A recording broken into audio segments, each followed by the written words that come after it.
성경 일독을 위해서 오늘 우리가 함께 읽어나갈 하나님 말씀은 열왕기상 16장부터 18장까지의 말씀입니다. 이스라엘 왕들의 악행이 계속되고 있습니다. 이제 이미 이스라엘은 북이스라엘과 남유다로 나뉘어져 있는데요. 남왕국의 경우에는 그래도 다윗의 자손들이 처음부터 끝까지 그 왕위를 이어갑니다. 그런데 북왕국을 보시면 왕이 되기 위해서 계속 죽이고 죽는 일들이 반복됩니다. 신하로 있던 인물이 욕심이 생기니까 자기 왕을 죽여서 자기가 왕이 되고, 또 다른 사람이 일어나서 또 죽이고 왕이 되는 일들이 하나님의 나라인 이 이스라엘 북왕국에서 일어나고 있는데요. 오늘 본문에서는 오므리라고 하는 인물이 자기가 섬기던 왕을 죽이고 반란을 일으킵니다.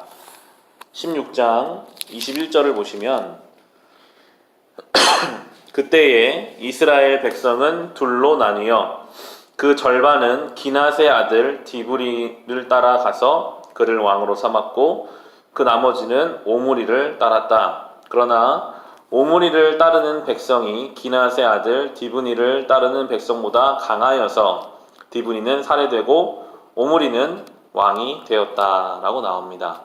그 당시 이스라엘이 이러했습니다. 강한 자가 약한 자를 눌러서 죽여서 원하는 것을 이루는 것이 하나님의 나라라고 하는 이스라엘의 모습이었습니다. 얼마나 악이 가득한 땅이었는지 이제 이 오므리의 아들 아합 왕이 나오는데요. 아합 왕은 이스라엘 역사 속에서도 가장 악한 왕 중에 하나로 꼽히게 됩니다. 25절을 보시면 오므리가 주님께서 보시기에 악한 일을 하였는데 그 일의 악한 정도는 그의 이전에 있던 왕들보다 더 심하였다. 30절에는 오므리의 아들 아합은 그 이전에 있던 왕들보다 더 심하게 주님께서 보시기에 악한 일을 하였다라고 나옵니다. 악이 더해져서 더 악한 일들이 반복돼서 일어나고 있습니다. 그런데 하나님은 이 악이 가득한 이스라엘을 포기하지 않으시고요. 가장 악할 때 가장 하나님의 능력을 많이 받은 엘리야를 이때 보내십니다. 이게 하나님의 은혜더라고요. 악한 왕이 있을 때 그냥 망하게 두시는 게 아니라 하나님의 사람, 신실한 사람 엘리야를 보내셔서 하나님 말씀을 전하시고 회복을 촉구하십니다. 17장 1절을 보시면 길르앗의 디셉에 사는 디셉 사람 엘리야가 아합에게 말하였다. 내가 섬기는 주 이스라엘 하나님께서 살아계심을 두고 맹세합니다. 내가 다시 입을 열기까지 앞으로 몇 해 동안은 비는커녕 이슬 한 방울도 내리지 않을 것입니다. 라고 엘리야를 통해서 하나님의 뜻을 아합 왕에게 전달합니다. 3년 동안 비가 오지 않습니다. 하나님 분명하게 말씀하세요.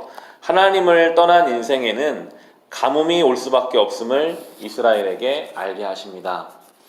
그리고 아무리 대단한 왕이라고 해도요, 비가 3년 동안 오지 않으면 아무것도 할 수 없음을 깨닫게 하십니다. 그때나 지금이나 마찬가지입니다. 지금도요, 아무리 과학이 발달해도 3년 동안 비가 오지 않으면 우리는 할 수 있는 것이 없습니다. 3년간 시간이 지나고 모든 이스라엘이 목말라 있을 때 다시 엘리야를 보내셔서 오늘 본문을 읽어보시면 갈멜산에서 우상을 섬기는 바알과 아세라 예언자들을 모두 없애는 일이 나옵니다. 우상을 먼저 제거하고 나서 그리고 다시 하나님이 은혜의 단비를 내려주심으로 하나님의 살아계심을 보이시는데요. 비를 주관하시는 분이 하나님이심을 우리로 알게 하십니다.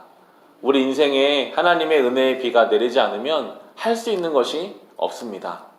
하나님을 떠난 이 아합 왕 때에 남아진 것은 가뭄이었습니다. 우리 인생이요, 하나님을 떠나서 내가 내 인생의 왕인 것처럼 살면 돌아오는 것은 인생의 가뭄이고 흉년입니다.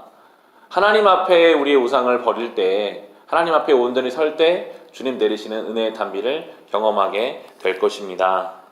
오늘도 이 하나님의 은혜를 따라가며 살아갑시다. 하나님이 내 인생에 은혜의 단비를 내려주셔야 살 수 있는 존재임을 인정하며, 이 악한 시대에 하나님이 엘리야를 보내셔서 말씀을 주시는 것처럼 우리에게도 그 말씀과 은혜를 허락하여 주시기를 소망하며 살아가시기를 주님의 이름으로 축원합니다.